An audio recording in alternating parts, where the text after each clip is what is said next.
Bueno, lo que hace esta normativa es expandir lo que venía el año pasado, o sea, es aumentar de un dígito diario a 2 dígitos, o sea, básicamente un día a la semana uno va a tener que dejar el auto en la casa los días, o sea, los automóviles que son del año 2011 y anteriores. Básicamente eso es lo que hace. ¿Qué es lo que estaba propuesto originalmente por la administración anterior? Por el ministro Marcelo Mena en particular. En este sentido, Juan Pablo, ¿cuáles son las implicancias de esta nueva normativa?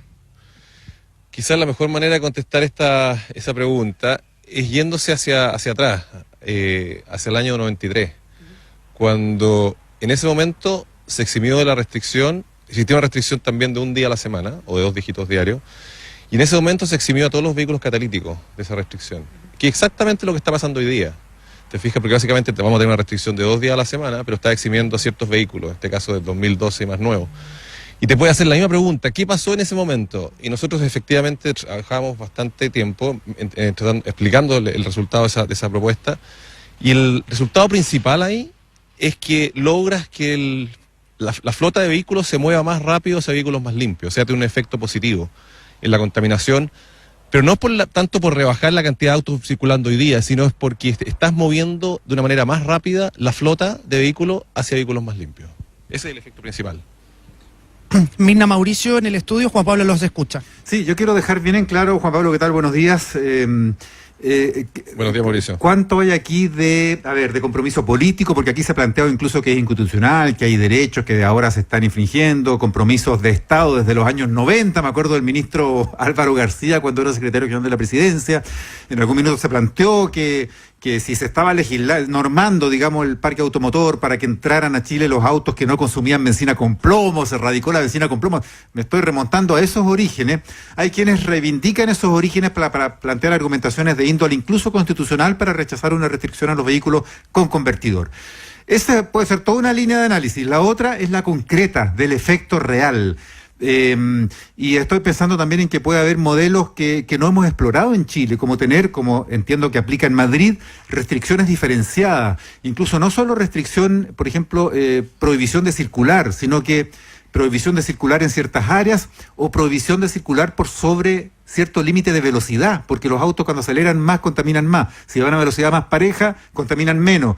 Estoy pensando en ese tipo de situaciones que en otros lados se han adoptado. Entonces, para separar un poco la discusión más legal o de derechos de la técnica concreta, efectos de medida y un abanico de posibilidades intermedias que pueden haber en estas medidas. ¿Cuál es el análisis tuyo?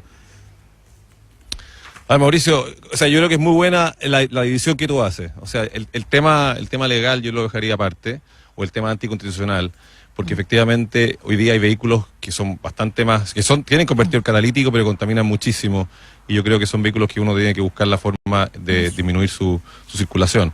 Por eso, yéndonos a la otra parte de tu pregunta, o sea, técnicamente, ¿qué es lo que se puede hacer? La medida que existe hoy día es una medida que va a la dirección correcta, puede ser que no sea la mejor medida, en el sentido de que cuando uno quiere atacar la contaminación, lo que tiene que hacer es tratar de lograr que el parque automotor se vaya moviendo hacia un parque más limpio en el tiempo, y esto de alguna manera lo logra.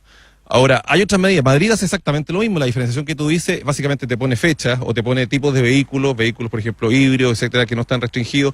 Lo que hace esta restricción en Santiago es un poco lo mismo. Te está diferenciando, mira, aquí hay vehículos después del 2012 y antes del 2012 que contaminan distinto, y efectivamente deberíamos tratarlo distinto. En ese sentido, va en la dirección correcta. Ahora, establecer límites de velocidad. Zona también, se pueden incorporar ese tipo de análisis. Lo único que yo quiero decir es que esta restricción, a diferencia de lo que dice mucha gente, que la gente se va a comprar un segundo vehículo, etcétera, y que va en la dirección incorrecta, yo diría justo lo contrario, va en la dirección correcta.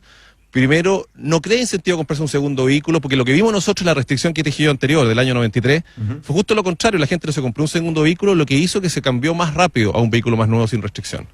Ya, y eso es lo que va a pasar acá, la gente no se ha comprado un segundo vehículo. Y eso por lo es un tanto, incentivo correcto, que puede ser que esta no sea la medida ideal, perfecta, pero sí va en la dirección correcta a tratar de impulsar, ¿no es cierto?, una renovación del parque más rápida de lo que de otra forma ocurriría. Juan Pablo, yo tengo otra pregunta, porque uno tiene la idea, ¿no es cierto?, porque, claro, efectivamente hasta ahora nos hemos acostumbrado a que se produzca la famosa restricción a los vehículos no catalíticos. Uno se pregunta, ¿cuántos vehículos no catalíticos hay en Santiago? ¿Será el 2% del total?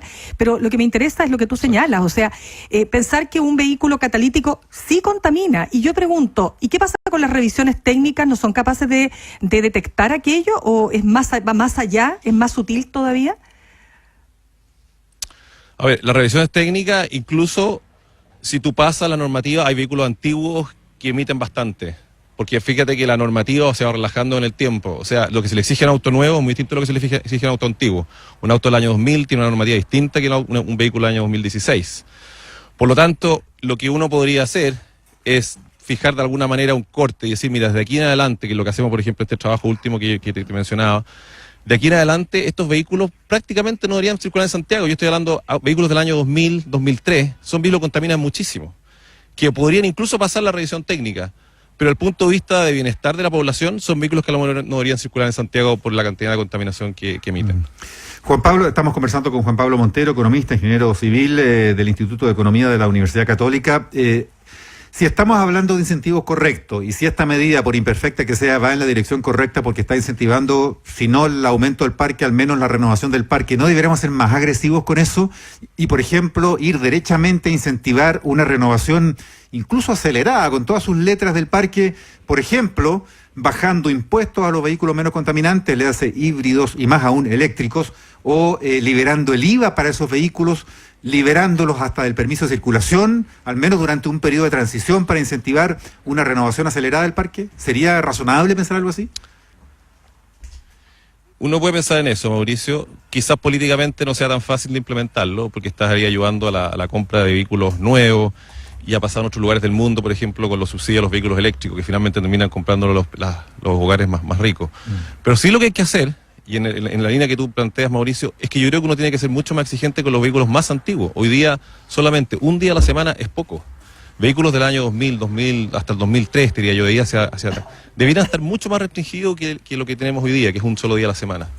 Y yo creo que esa es la contribución de la contaminación, principalmente viene de los vehículos más antiguos, ahora, de ese grupo. Sí, Juan Pablo. Entonces yo creo que hay que ser mucho más exigente en esa parte, más que ayudar en el segmento de sancionar, o sea, más yo creo que la mejor manera, y lo demostramos en este trabajo, de renovar el parque es siendo mucho más exigente con los vehículos más antiguos.